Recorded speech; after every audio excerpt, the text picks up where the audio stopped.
Ji welcome back student. Lesson number 13 lecture 25 and 26 video clip second. ठीक हो गया जी। Financial assets के बारे में हमने फर्स्ट सेशन में बात की थी और डिसाइड कर लिया था कि जो है तीन किस्म के एसेट्स हमारे सामने हैं, जो कि कैश है, अकाउंट रिसीवेबल है एंड मार्केटेबल सिक्योरिटी, जिनको हमने क्या नाम देना है, फाइनेंशियल एसेट्स का। क्यों? कैश तो बताते खुद कैश है, अकाउंट रिसीवेबल भी आगे ऑब्वियसली बात है कैश में कन्वर्ट हो जाता है।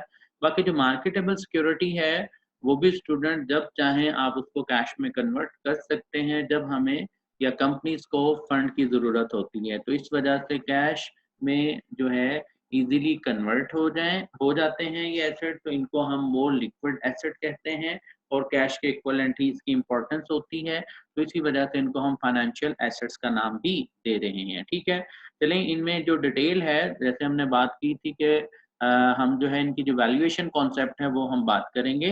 तो पहली बात, कैश। कैश अब होता क्या है, कौन कौन सी चीज़ें हैं जिसको कैश और कैश इक्विवेलेंट में हम कंसिडर कर रहे होते हैं। ठीक है, और इसकी जो बैलेंस शीट में रिपोर्टिंग है, जैसे हमने पहले कहा फेस वैल्यू।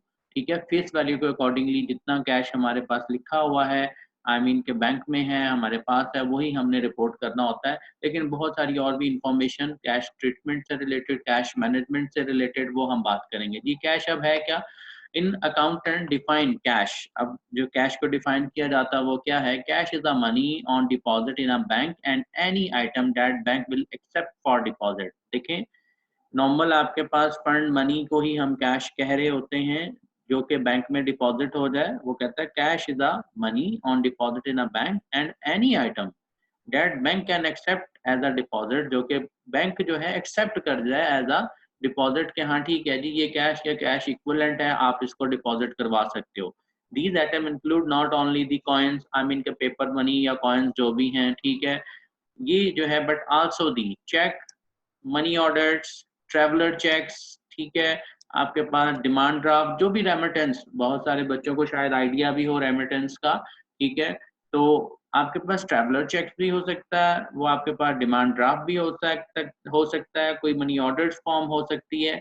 इन सारी चीज़ों को हम क्या कह रहे होते हैं? ये कैश ही हैं। ठीक है, bank also accept drafting signed by the customer using the bank credit card such as a visa and a mastercard। I mean के जो भी ड्राफ्ट वगैरह होते हैं उनको अगर साइन कर लेता है तो उसको साइन जो ड्राफ्ट है, ठीक है, तो प्रोमिसरी नोट उनको हम भी कह देते हैं। तो इनको भी बैंक एज एक्सेप्ट कर लेता है, ऐसे कस्टमर जिनको वीजा या मास्टर कार्ड बैंक की तरफ से या क्रेडिट कार्ड जो है दिया जा रहा होता है। ठीक है, Thus, sale to the customer using bank card are considered as a cash sale। और ये भी बात आपको आइडिया होगा, sale to the customer using bank card को यूज करते हुए जो भी कस्टमर सेल्स कर रहे होते हैं, consider as a cash sale, not credit sale to the enterprise that make the sale. ठीक है, क्रेडिट सेल और होती है, डेबिट सेल और होती है। डेबिट कार्ड क्या होता है, क्रेडिट कार्ड क्या होता है, इन चीज़ों के बारे में भी हमें आइडिया होना चाहिए। ठीक है, at the end of this chapter भी इसको जो है हम डिस्कस करेंगे, आप में से बहुत सारे लोगों को शायद आइडिया भी हो। ठीक है, बहरहाल एक चेक होता क्या है उसकी तरफ ज़रा आ जाए। बहुत सारे स्टूडेंट्स ने चेक देखा भी होगा, लेकिन मज़ीद ऐसे बच्चे जिन्होंने आज तक जो है चेक को नहीं देखा या इस तरह से नहीं देखा, ठीक है, कि जो है उसकी जो एक अंडरस्टैंडिंग है, तो वो जो है हम थोड़ा-सा इसको रिकॉल करने जा रहे हैं। ये देखें जी, अलाइड बैंक का आपके पास एक चेक है और आप लोगों में से आपके भी बहुत से बच्चों के बैंक अकाउंट्स अगर हैं, तो उनके पास चेक बुक होगी, तो वो तो अच्छे तरीके से फ़ैमिलियर होंगे। हमारे पास कुछ इन्फॉर्मेशन होती हैं चेक पे। एक तो ये है कि ज़ाहिर-सी बात है, जिस भी बैंक में आपने अकाउंट ओपन कराया हुआ है, ठीक है, तो उसकी चेक बुक में उसका नाम होगा, जस्ट लाइक ये अलाइड बैंक का चेक है। तो आपको सबसे ऊपर जो है टॉप पे चेक नंबर वगैरह नज़र आ रहा होता है। डिफरेंट डिज़ाइन होते हैं डिफरेंट बैंक के, ठीक है, चेक के डिफरेंट डिज़ाइन हैं, लेकिन नॉर्मली जो इन्फॉर्मेशन जो कि कंबाइन सबकी एक डिसाइडेड इन्फॉर्मेशन है वो सेम होती हैं। ठीक है, चेक नंबर, डेट मेंशन करना, डेट में आई मीन के कंप्लीट डेट आपको जो है डे भी, आपको मंथ भी और ईयर भी, ये सारा कुछ मेंशन करना पड़ता है। ये आप देख सकते हैं कि आपके पास ये कितने सेल हैं। ठीक है, आपको जो है कंप्लीट जो है डेट लिखनी होती है और आगे यहाँ पे उसने जो है अपना जो भी ब्रांच है उसका एक एड्रेस दिया हुआ है। ठीक है, ये ऑलरेडी आपके चेक पे प्रिंटेड होता है, ठीक है।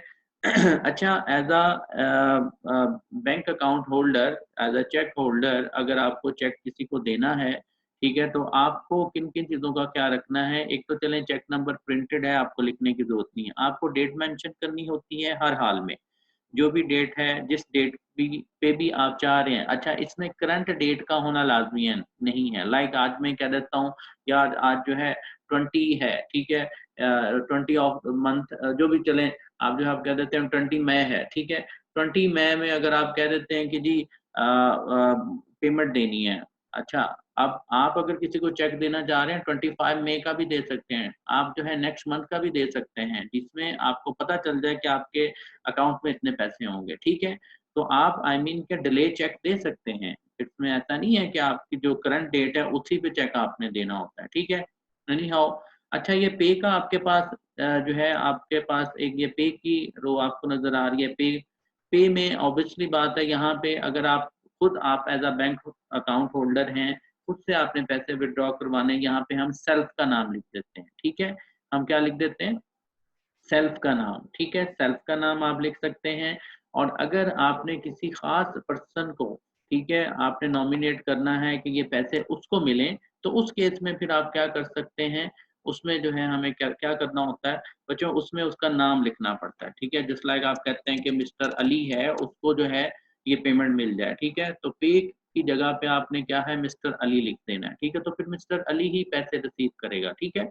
तो अच्छा, ये रुपीस है, रुपीस में ऑब्वियसली बात है आपने क्या है, ये वर्ड फॉर्म में लिखना होता है। और ये पीकेआर आपको नज़र आ रहा हो, ठीक है, ये आपके जो है ये एक डिजिट फॉर्म में आपको जो है इसको लिखना होता है।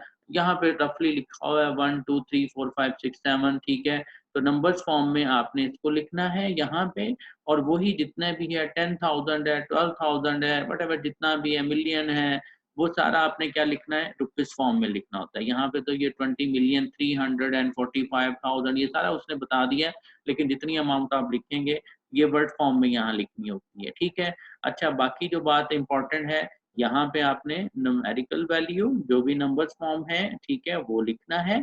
और उसके बाद यहाँ पे आपने क्या करना होता है, वर्ड फॉर्म में लिखना है, ठीक है। उसको जो है आपने बताना है कि ये कितने हैं, ताकि एक कंफर्मेशन हो जाए कि वाकई ये अमाउंट है, ठीक है। डबल इस अमाउंट लिखना होता है जो भी आपने विथड्रॉ करवानी है, पेमेंट करनी है। यहाँ पे सिग्नेचर का साइन आपको नजर आ रहा होगा, ठीक है। ये आपका क्या है, जो भी अकाउंट होल्डर है जो चेक दे रहा है उसके सिग्नेचर, ठीक है, वो साइन करने होते हैं, वो भी रजिस्टर्ड साइन जो आपने ओपनिंग के टाइम जो है बैंक में लिखवाए हुए थे, ठीक हो गया जी। चलें, ये कुछ इन्फॉर्मेशन थी जिसमें जो है अगर आपने किसी को चेक देना है तो इन चीज़ों का ख्याल रखना होता है। अच्छा, कुछ बच्चों को अभी नहीं आइडिया कि जो अकाउंट क्रॉस चेक जिसको हम कहते हैं, अकाउंट पे ओनली, ये लिखा अगर आपको नजर आ रहा हो, अकाउंट पे ओनली, ये क्रॉस चेक, इसको ये क्रॉस चेक है जो कि जो है रॉय एंड को ही मिलेगा, ठीक है। जैसे हम बात कर रहे थे मिस्टर अली है, उसको मिल जाए। जब आप क्रॉस चेक की बात कर देते हैं तो इट्स मीन कि ये जो भी पर्सन या कंपनी है उसके ही अकाउंट में ये पैसे जाएंगे, वैसे किसी को नहीं मिल सकते, ठीक हो गया। तो ये आपके पास इंफॉर्मेशन थी जो कि क्रॉस चेक के पॉइंट ऑफ व्यू से, यहाँ पे भी उसका नाम लिखते हैं हम, और यहाँ पे मेंशन कर दिया अकाउंट पे ओनली के सिर्फ और सिर्फ ये जो चेक है उसको मिले। तो ये क्रॉस चेक का क्या होता है, अकाउंट पे ही जो लिखा होता है, ठीक है। तो इन चीज़ों के बारे में आपको पता होना चाहिए। अच्छा, यहाँ पे एक और बात मैं करता जाऊँ कि ये जैसे मैंने बात की थी ना कि डेट है, डेट अगर आज आपने लिख दी है तो ये चेक वैलिड है आपका 3 मंथ के लिए। बाज़ बैंकर जो है 6 मंथ तक के लिए वैलिड कर देता है, ठीक है। तो आपका, आपने जिसको भी पैसे देने थे वो अगर 1 महीने के बाद जाके भी ये चेक प्रेज़ेंट कर देता है तो बैंकर उसको पैसे दे देगा। 2 महीनों के बाद जाके वो चेक प्रेज़ेंट कर देता है तो वो ऐसा नहीं है कि जिस डेट पे आपने वो चेक यहाँ पे लिखा उसी डेट में ये अपीयर होगा तो पैसे मिलेंगे, ठीक है। तो ये किसी भी टाइम विथड्रॉ हो सकता है, लेकिन जो टाइम लिमिट होती है वो 3 मंथ होती है, ठीक है। तो ये आपको पता होना चाहिए, ओके जी।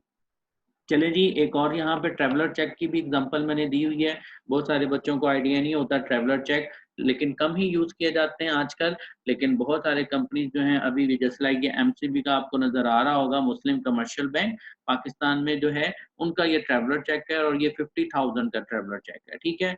ये जिस साहब ने ट्रैवलर चेक बनवाया होता है या पे दिस चेक, ये डिमांड ड्राफ्ट जैसे होता है ना, ये वो तो किसी खास बंदे के नाम का होता है। लेकिन अगर आप ट्रैवलर चेक बनाना चाह रहे हैं अपने नाम से, आप बना देते हैं। आपने जो है आपके अकाउंट में ऑलरेडी पैसे होने चाहिए। जस्ट लाइक मैं कहता हूँ 50,000 का मैंने ट्रैवलर चेक जो है बनवाना है, तो मैं फिर क्या करता हूँ अपने नाम से बनवा के, ठीक है, तो और उस कंसर्न पर्सन का भी नाम लिख सकता हूँ, ना भी लिखूँ तो जिस बंदे को मैंने ये ट्रैवलर चेक दे दिया तो वो जाके बैंक से इजीली विथड्रॉ करवा लेगा, ठीक है।